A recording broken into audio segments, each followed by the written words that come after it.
Cet homme a été enfermé dans une valise pendant 5000 ans.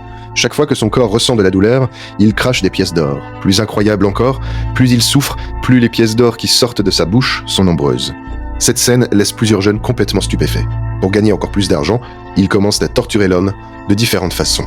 Il lui coince les doigts avec des pièges à souris, lui arrache les grosses molaires avec des pinces, et même une femme utilise ses talons hauts pour le frapper violemment. Sous la douleur, l'homme pousse des cris atroces, tandis qu'un flot ininterrompu de pièces d'or jaillit de sa bouche. En un clin d'œil, ces types gagnent énormément d'argent. Désormais, ils n'ont plus à se soucier du loyer ni de ne pas pouvoir s'acheter des vêtements de marque. Pour obtenir encore plus d'or, ils vont même jusqu'à utiliser des machines électriques pour le torturer. En voyant la souffrance de l'homme, Lucas est pris de compassion et demande à ses amis d'arrêter.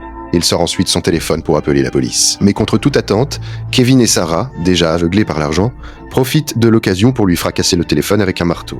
Avant même qu'il ne reprenne ses esprits, ils s'en prennent violemment à lui. En voyant Lucas tomber dans les escaliers et perdre connaissance, ils n'appellent pas les secours. Au contraire, ils prévoient d'exploiter l'homme jusqu'à sa dernière énergie avant de s'enfuir au loin. Mais ce qu'ils ignorent, c'est que l'homme dans la valise n'est pas une personne ordinaire, c'est un démon terrifiant, scellé depuis 5000 ans. Heureusement, il ne fait jamais de mal aux personnes au cœur pur. À ce moment-là, l'homme dans la valise lève soudain les yeux, puis une épaisse fumée s'en échappe. Très vite, un démon effrayant en sort. Les deux jeunes sont terrifiés. Avant même de réagir, ils sont attrapés par la créature et enfermés dans la valise à leur tour. Pendant ce temps, Lucas reprend connaissance. À côté de lui, sur des fleurs, se trouve une carte sur laquelle il est écrit clairement « Enfant au cœur bon ». Ton geste m'a surpris. Si tu as besoin de moi un jour, appelle-moi.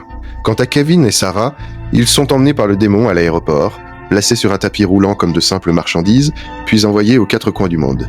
L'histoire se termine ici. Dans la réalité, nous aimons tous l'argent, mais la richesse n'a jamais été un passe-droit pour piétiner la conscience. Dans cette histoire, ces deux personnes pensaient avoir trouvé un moyen facile de s'enrichir, sans comprendre que chaque pièce obtenue par la souffrance est en réalité un appât menant à l'abîme. À l'inverse, Lucas a su préserver sa bonté et a trouvé la rédemption dans l'obscurité. Abonne-toi pour ne pas manquer de nouvelles vidéos.